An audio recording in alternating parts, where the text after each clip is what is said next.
dear students, now today what I'll do is I will share a radiology case with you, and I will look at a MRI case just like we do when we are doing our real case reporting. And this is a case from my today's reporting, and this is a young patient, a 32-year-old male who came to us with a history of seizures. Let's see how we look at the MRI and what is our interpretation on the MRI scan. Let us start by looking at axial images. Now, these are axial T2 weighted images, and we are going from below upwards. And I want you to understand that the CSF is appearing white because this is a T2 weighted image. And when we say T2 weighted image, we mean fluid sensitive image, where the water filled areas or the areas where you have edema will appear hyper intense. So let's trace the MRI from below upwards. The cerebellar foliae look a little bit more prominent than the age mentioned in the form, and there we have only slightly, so we can let it pass. When we go up in the anterior temporal lobe, you see a CSF signal. You can see a hyper intense signal appearing similar to the CSF. And when we go up, we can see this still continuing in the anterior temporal area, going on to the insular area. So we can see an area, hyper intense area appearing similar to CSF in the anterior temporal and the insular area. But if you notice, there is no mass effect. It is not causing any mass effect, and actually speaking, the sulcal spaces surrounding that area have some dilatation. So we don't have any evidence of mass effect here. Let's look at the T1 weighted image and let's see if it makes us wiser. Now when we follow up the T1 weighted image, again you see that CSF signal in the anterior temporal area going on to the insular area.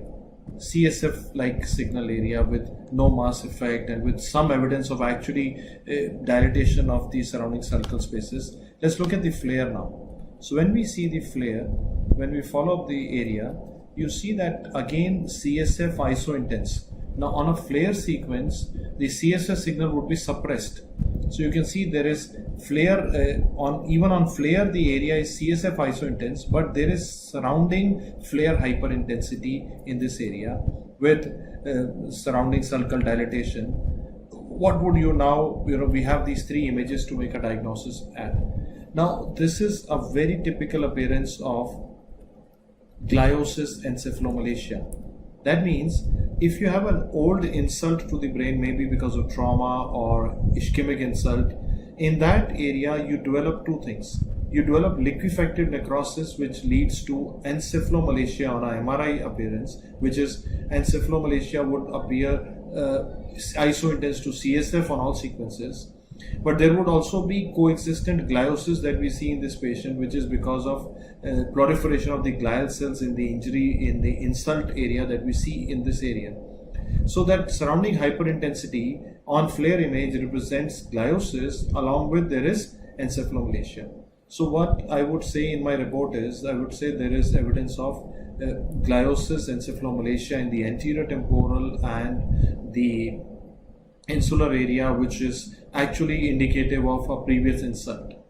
And as a good radiologist, you would always try to follow it up before you actually sign off the report. So I asked the technician and I asked the patient if they have any history, and I get to know that there is a history of a previous old head injury. Now when I know that there has been evidence of head injury before, and now when we are seeing this patient with a seizure disorder in sequelae, I am able to correlate that okay, the injury was the insult, and now what we are seeing on the MRI is the gliosis encephalomalacia, which could have been asymptomatic, could be a patient with seizure, like in our case we have a patient with seizure. Another point that I want you to notice here is, which is very important as a radiologist, is how we correlate things.